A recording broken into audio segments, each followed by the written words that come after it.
بسم الله الرحمن الرحيم الحمد لله رب العالمين والصلاة والسلام على سيدنا محمد وعلى آله وصحبه أجمعين. For today's discussion, we're going to be discussing a sin. We're going to be discussing a sin that has become very normalized, and it's become a habit that is very widespread among our Muslim communities. And we find it even among the adults, among the youth, among even our own children as well. And that is the habit of casually interacting with the opposite gender. And this is very dangerous because many people, they lose sight of what are the boundaries, what is right and what is wrong, what can I do versus what can I not do. And the reason I say we've normalized it, and as personally as someone who has sat with thousands of youth before, you always, subhanallah, hear this phrase, when it comes to debating, or, someone who's arguing that, oh, it's just fine, so of the common phrases that, these youth, they come up to me with, and they say, what's the big deal? We're not doing anything haram. We're just being friends. It's just something casual, or we're not seeing each other in person. We're just, we're just texting. We're just joking around, we're just vibing. Come on, bro, it's not that big of a deal, it's not deep. Stop being so strict in the deen, right?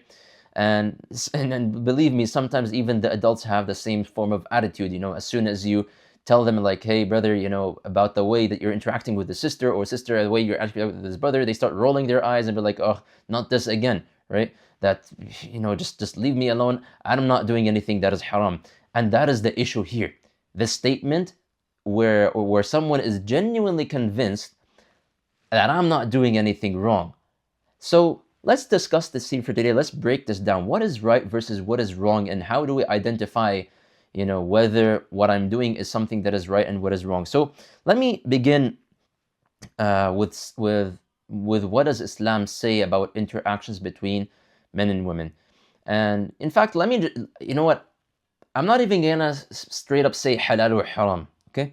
I'm simply gonna quote the Quran, and I'm gonna give you the translation of the verses, and I'm gonna quote some ahadith, and you tell me, you try to piece it together based on the information that I'm going to provide you. Do you think it is possible for men and women to be just friends? So Allah Azza wa Jal, He says in the Quran, قُلْ لِلْمُؤْمِنِينَ يَغُضُّوا مِنْ أَبْصَارِهِمْ. Tell the believing men to lower their gaze.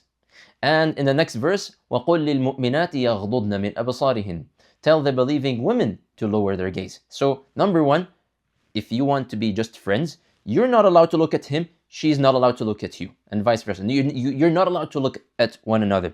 Of the things that Allah Azza wa Jalla says in the Quran, فَلَا تَخْضَعْنَ بِالْقَوْلِ فَيَطْمَعَ الَّذِي فِي قَلْبِهِ مَرَضٍ.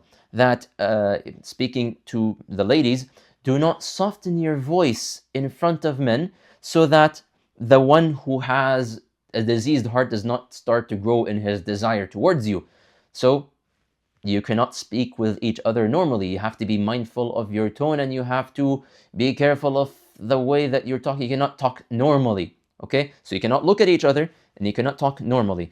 And also, the Rasul Sallallahu Alaihi Wasallam, he said in a hadith, the translation, for one of you to be stabbed in the head with an iron needle is better than being touched by a woman who is not a mahram. So obviously here he's exaggerating, but he's mentioning the danger of someone who is non-mahram, a non-mahram woman touching a man, or a man touching a non-mahram woman, right? So you tell me here, like, I don't need to spell it out for you what is halal or haram. Is it feasible, logically speaking, is it possible to have a friendship where you guys cannot look at one another, you cannot touch one another, you cannot speak normally to one another? What kind of friendship is this? Come on, man, let's get serious with this. How do you expect a friendship to flourish when you cannot even do these simple acts to one another? Subhanallah.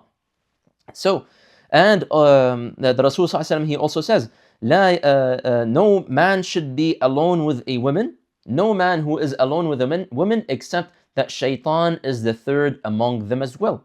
And this is a principle. And of course, the meaning of the hadith is that, a man and a woman should not be together alone because shaitan will be present with them. So now someone will come, thinking they're being smart, and they will tell you, oh, well, I'm not physically with that woman. I am texting that woman. I am, snapping her, or, just having an emotional conversation or something. Well, guess what? The meaning of the hadith is very clear here. And the scholars, they explain and they extract from this hadith a more generic ruling, and they say anything, any kind of environment that is a private environment is not allowed for you. Okay? Unless it is necessary. And I'll get to what is allowed and what is necessary later on. But for 99% of the scenarios where, all of these youth, they come up to me saying, oh, but this and but that, all of these are invalid. And you have to be serious about your deen. You have to be serious.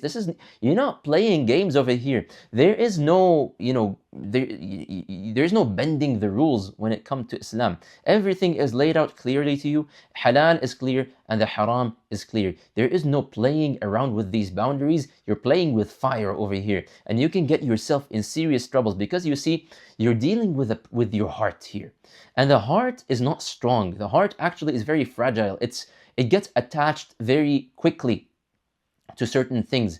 And when you allow, your desires, or when you allow your interactions to go unchecked, then before you know it, you've put yourself in a very vulnerable state where your heart, all of a sudden, what initially started as, oh, I'm not going to get attached, all of a sudden your heart desires more and more and more, and conversations, they grow more and more and more in content and in tone, and I'll get to all of that later, inshallah. So, but it is very clear. So just to be very explicit, no, there is no such thing in Islam as men and women being just friends. Forget it. It is not allowed. It is not a part of our deen.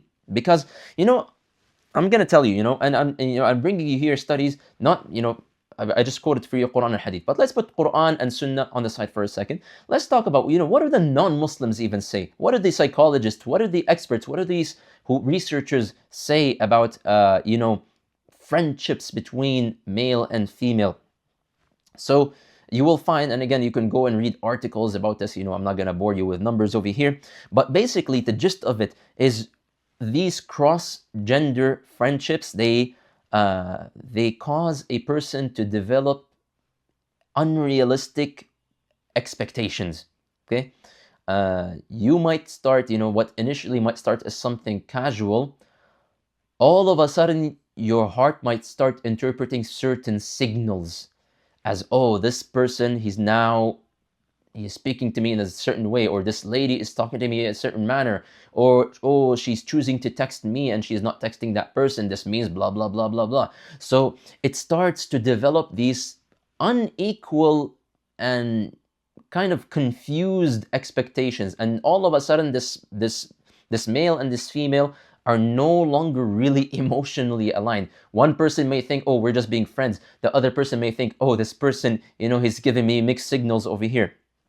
And more than often, it ends up in heartbreak. Just be very blunt over here. More than often, what happens is these friendships, it grows into, it starts as a friendship, and then it grows into one side developing romantic feelings to the other side, which is not reciprocated, and it ends up in heartbreak, and it causes tensions, it causes confusion, it causes shifting over time, and it just puts you in a whole messy situation that you just start to think to yourself, why the heck did I put myself in this position in the first place? And of course, all of this gets even more and more serious when you are someone who's already married. You're someone who's you're engaged, you have a fiance, you have a spouse, you're already in a relationship, and all of a sudden you're coming back home and you're telling your wife, oh wallah, I had lunch with my secretary at work, or I had lunch with my female co-worker, and you're speaking casually, and you're telling your wife, don't worry, it's just, you're telling your spouse, it's just a friend, it's just a co-worker, it's nothing serious. And now you're really adding unnecessary tension into your own private relationships as well. Because yeah, your spouse is kind of maybe, depending on your spouse, they may react in different ways. They might try to appear understanding on the outside, but inside it's a different story, because a human being is a human being. It's gonna develop jealousy. It's gonna develop a sense of dissatisfaction, a sense of, am I not enough? Am I not good enough for you? Like, why do you have to disclose your private matters to a stranger when you already have me in your life, right? So it triggers these kinds of thoughts. And in fact, there's a term for this. I found it in the articles. They refer to it as emotional affairs. You're having an affair with someone, not the actual filthy and disgusting affair, but you're having an emotional affair where now, instead of disclosing what should be private in your life and what should only be private to your partner and to your spouse or to your fiance, all of a sudden you're now disclosing it to a complete stranger who is outside your relationship. And so basically, what I'm trying to show here is all of these harmless friendships and harmless conversations, they sometimes have very severe repercussions that you may not understand or see right now, but you will most definitely see them in the future. So what are these signs that you are crossing the line when it comes to interactions between boy and girl? First and foremost, and again, I've listed a bunch of things here. If you find yourself looking forward to their messages, this is a sign that you're doing something wrong.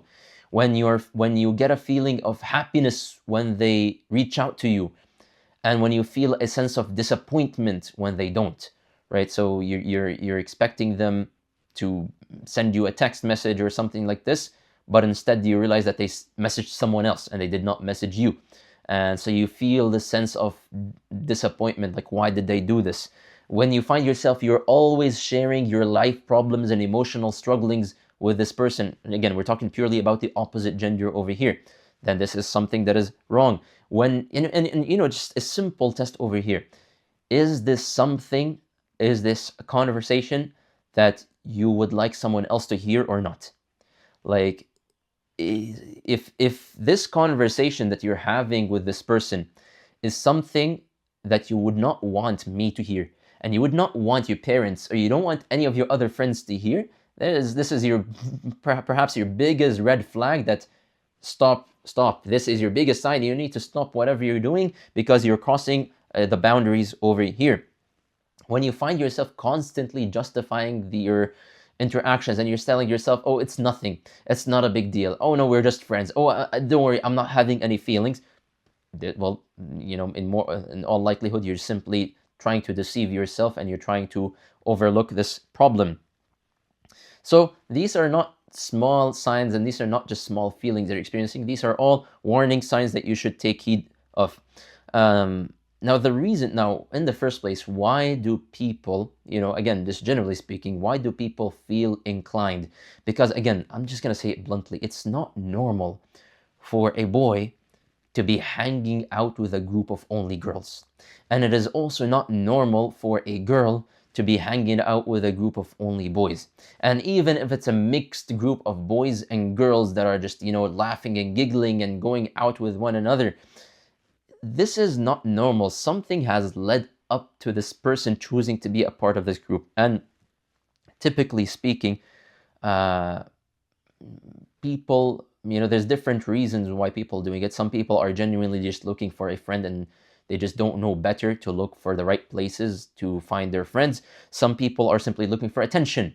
They're attention seeking. Or some people they just want people around them to give them validation, to affirm them and to acknowledge their existence and to acknowledge their actions or something like this. So perhaps they're surrounded by a group of people or a family or other friends who do not affirm their actions that they do or their deeds that they are doing.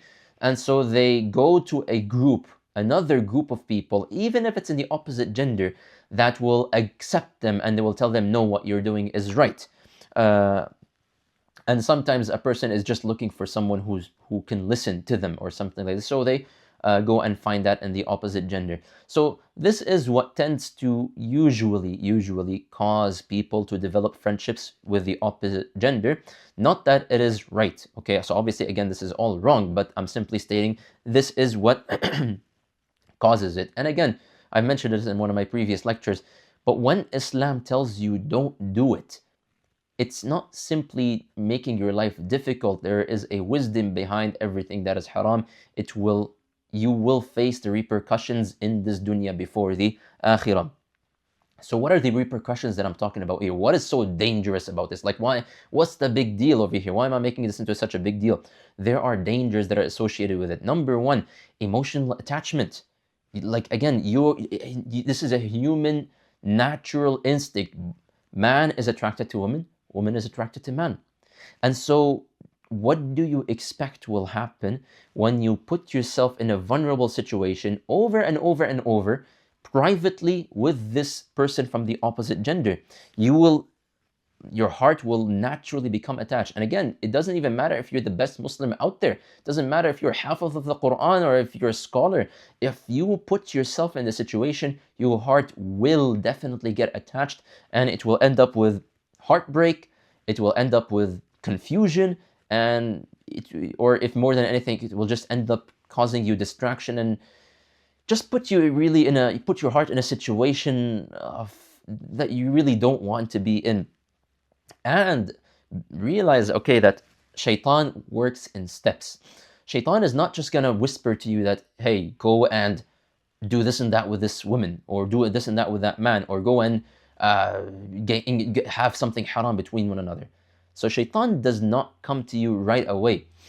Shaitan comes to you in little steps. So shaitan will come to you and tell you, just go up to this person and have a casual conversation with them. Ask them what's going on. How's, such a nice weather that we're having today. Have you heard the news? It's just strike a casual conversation with them. And then once you're used to having a casual conversation, why don't you sprinkle in a joke here and there just to lighten up the mood, right? So now she makes a joke, he makes a joke, they're giggling, they're laughing, they enjoy being in each other's company. Then all of a sudden they get to a stage where they are sharing personal things with one another. They talk about, mom and dad, they talk about their family, they talk about, personal struggles in their life.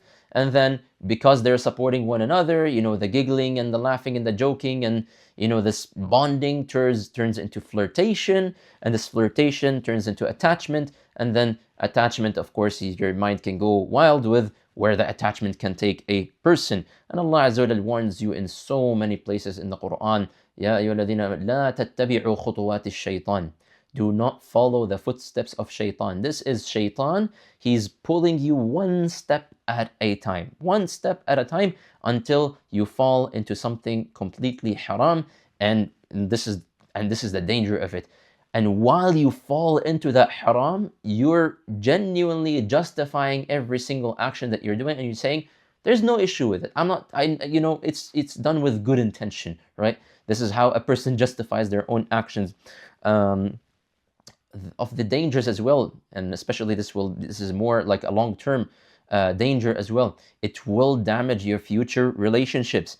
When you have such a close attachment to someone from the opposite gender, and you then experience the eventual heartbreak that will sooner or later come to you, then when you come to actually meet your life partner in the future, you're going to have issues connecting. You're going to have issues attaching with that person, because your heart, subhanallah, it remembers its emotions from the past. And so all of a sudden you have these expectations. My life partner has to look like that person. My life partner has to speak like that person. And so all of a sudden your relationship in the future with your spouse will become a comparison. I wish that, that person, was in my life. It's better than this life partner that I have, subhanallah. And this is so true, and it happens, and it causes huge problems in relationships. So how do we rectify this, and how do we really break this habit of casual conversations with the opposite gender.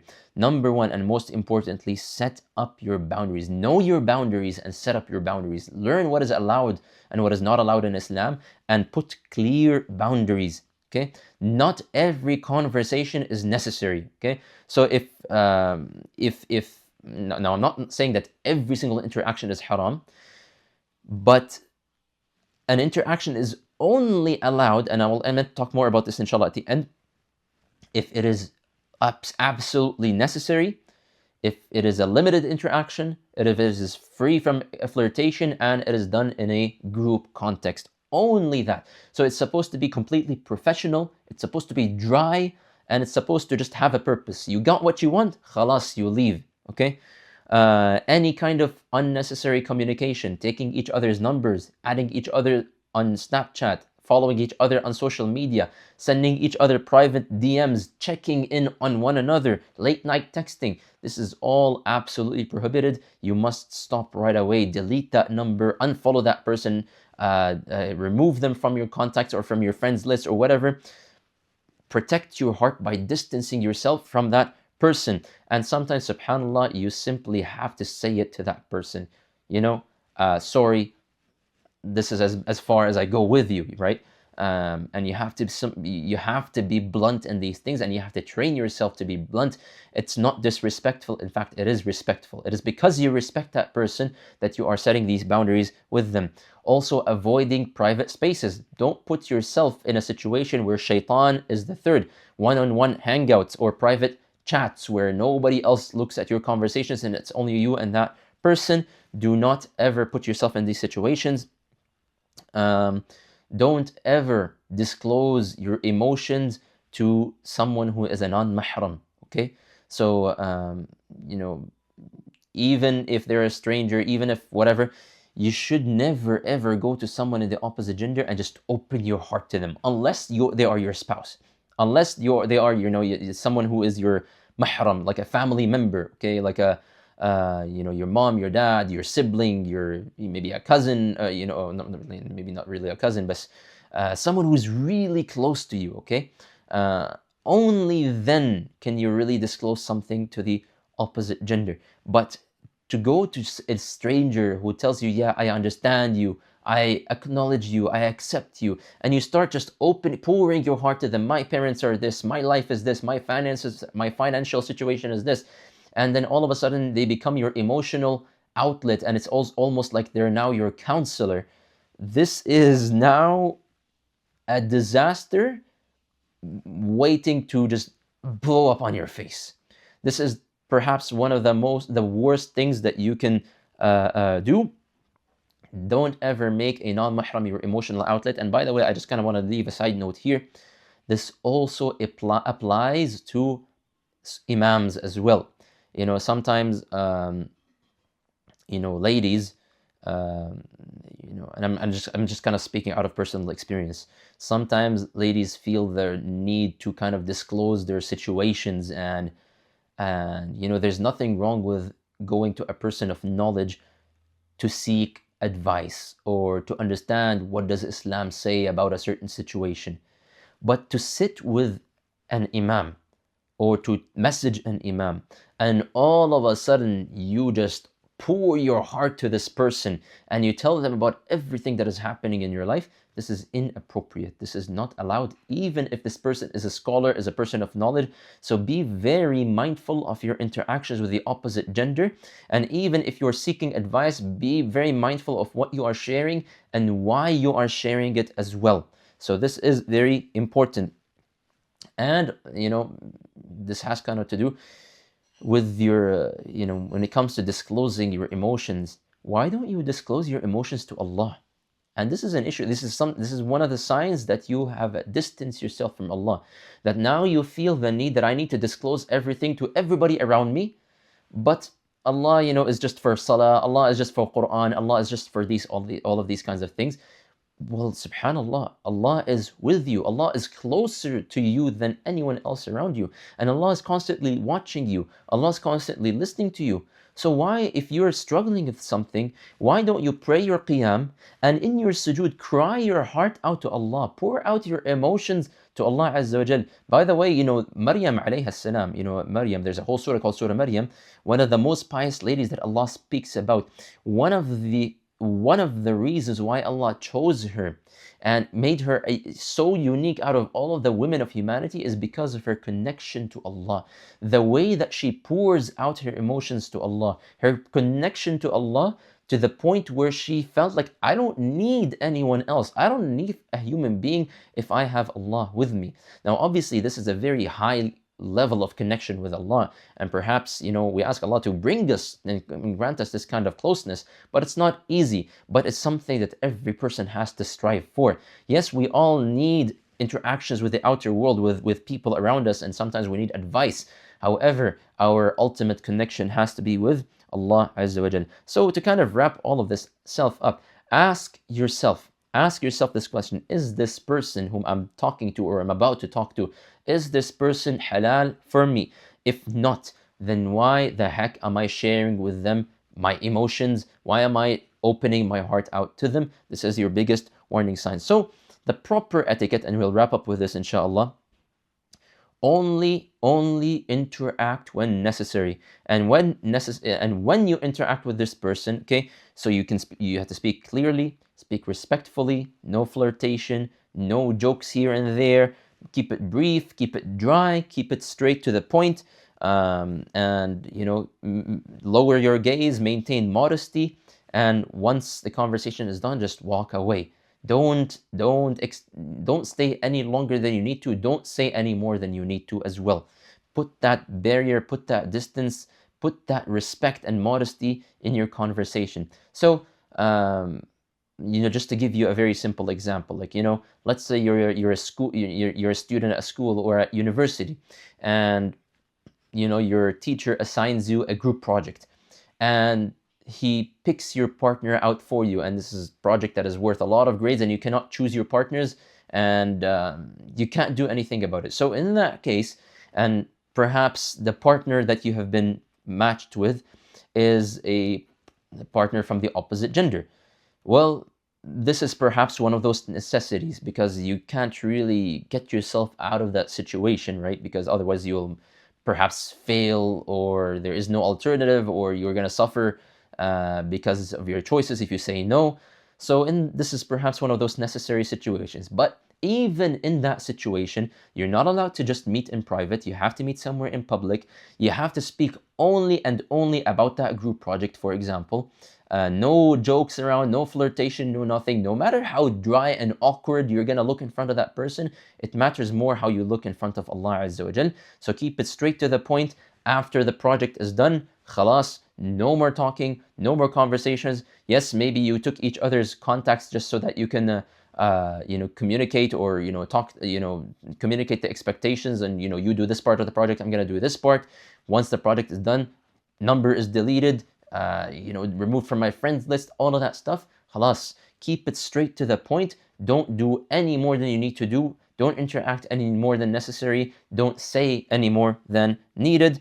It is all about protecting your heart. So Islam, you see, it's not about Islam being strict and Islam is strict and that everything is haram. It's for your own sake. It's to protect your own heart. It's to preserve your relationships. It's to preserve your connection with Allah Azza wa Jal as well. So we ask Allah Azza wa Jal to protect our hearts from attaching to that which is haram. We ask Allah Azza wa Jal to grant us that which is halal, and to keep us away from what is haram. We ask Allah Azza wa Jal to purify our intentions, and we ask Allah Azza wa Jal to help us to build and maintain halal relationships. سبحانك اللهم وبحمدك أشهد أن لا إله إلا أنت أستغفرك وأتوب إليك والسلام عليكم ورحمة الله وبركاته.